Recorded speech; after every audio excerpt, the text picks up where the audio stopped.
kecap Anda haram. Kenapa? Karena unsur kimiawinya melebihi ambang batas kesehatan manusia. Tidak hanya soal ada babinya Iya, atau tidak. saus Anda haram. Karena apa? Karena unsur kimiawinya, pewarnanya melibatkan. Minuman Anda haram karena unsur gula dan pewarnanya itu melebihi batas. Nasi Anda haram. Kenapa? Karena beras yang ditanamnya itu unsur pestisidanya, residu pestisidanya beresiko. Kita bicara tentang kesehatan manusia. Tapi kalau pola hidup kita seperti sekarang terus, ya kita akan menjadi mengkonsumsi obat, beli alat kesehatan, operasi, tidak pernah berhenti. Yang harus dilakukan adalah revolusi. Revolusi apa? Revolusi makanan. Kembali kemana? Ke makanan tradisi. Makanan tradisi yang mana? Berarti makanan tradisi kembali ke makanan organik. Pola makannya mulai diatur. Jam makannya mulai diatur. Jenis makanannya mulai diatur. Saya memberikan contoh. Ini kan kita punya lembaga baru tentang kehalalan. Kan kita ini halal ini berkutat pada dalil syar'i. Yang diharamkan menurut kaidah Islam. Ada unsur babinya, ada unsur binatang yang dilarang, anjing segala macam kan gitu loh. Pertanyaan saya adalah, kalau makanan dikonsumsi sama anak-anak kita dalam setiap hari, zat pewarnanya melebihi ambang batas, gulanya melebihi ambang batas, kenapa tidak dikatakan haram? Mana ancaman yang terbesar hari ini? Anda sangat progresif ya. Mana ancaman yang terbesar? Harusnya kita sadar. Data kan sudah ada tuh. Diabetes penyebabnya apa? Jantung koroner penyebabnya apa? Stroke penyebabnya apa? Ini kan ancaman kanker penyebabnya apa?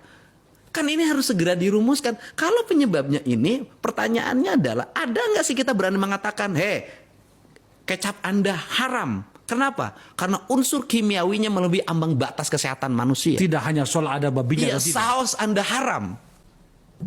Karena apa?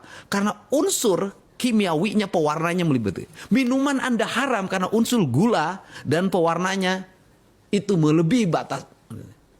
Kemudian nasi Anda haram. Kenapa? Karena beras yang ditanamnya itu unsur pestisidanya, residu pestisidanya beresiko. Kan kita nggak pernah. Kita sibuk pada yang sudah jelas orang menghindarinya. Kan saya memberikan, saya di sekolah.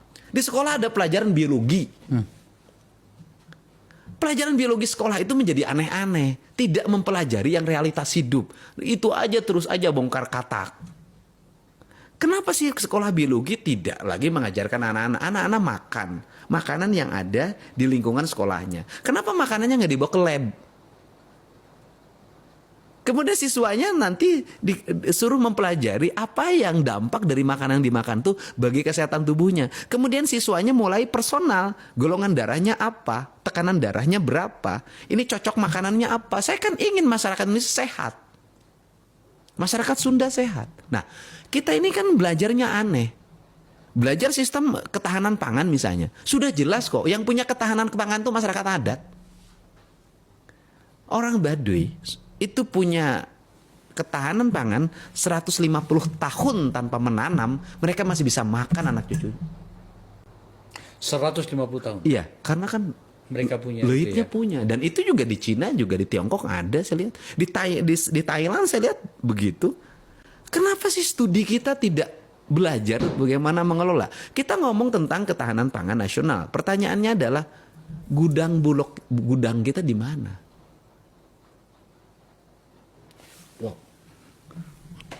Betul-betul progresif pikiran Anda, Pak Gubernur. Oke, saya tarik lebih jauh lagi dalam wilayah di mana kemudian Anda dipilih oleh masyarakat Jawa Barat untuk mengurusin mereka. Ada tambahan. Saya bertemu dengan Ketua Paguyuban Pasundan di Unpas. Berarti kan dia di sebuah universitas yang jurusannya banyak. Oke. Dia bercerita tentang dia kena jantung. Kemudian dia berobat di salah seorang ahli pengobatan tradisional di Lembang. Setelah pengobatan itu dia diperiksa, dia dinyatakan clear jantungnya. Bayangin loh. Kehebatan ini kenapa tidak dikapitalisasi, saya bilang, Bapak Ketua. Kenapa Universitas Pasundan tidak memberikan gelar doktor bagi ahli pengobatan jantung tradisi itu? Doktor. Kenapa juga daun-daun yang digunakan sebagai pengobatan tidak dibawa ke lab untuk diteliti ada unsur apa saja? Dan kenapa juga tidak dibuat ruang mereka untuk memberikan perawatan dengan bangunan yang baik, jumlah perawat tambahan yang baik, dan ada dokter pendamping? Gagasan saya ke depan adalah, apa yang akan saya lakukan ketika nanti setelah dilantik? Saya akan mengidentifikasi kekayaan hayati tanah Sunda. Tanaman obatnya ada berapa jumlahnya, khasiatnya apa saja. Saya akan bikin gedung untuk laboratoriumnya. Dan kemudian saya akan kumpulkan ahli pengobatan tradisional Sunda, ahli patah tulang, ahli hepatitis, ahli stroke. Saya punya loh orang namanya Pak Haris. Bayangin loh, berapa kali ada orang yang kakinya udah lipat 4 tahun saya bawa ke tempat dia, sekarang udah bisa jalan. Nah, saya akan kumpulkan mereka menjadi kekayaan kita, kekayaan kultural kita. Nah, kemudian setelah itu saya akan integrasikan dengan rumah sakit-rumah sakit. Kalau Barat itu punya sistem pengobatan modern dengan peralatan akademik, dan kita punya sistem pengobatan tradisional, di match Indonesia, orang Timur itu kekuatannya di alam, orang Barat di hati. Orang Barat itu kekuatannya di pikiran. Kalau kita bisa menyatukan pikiran dengan hati, itu menjadi satu kesatuan, kita bisa menjadi bangsa yang unggul.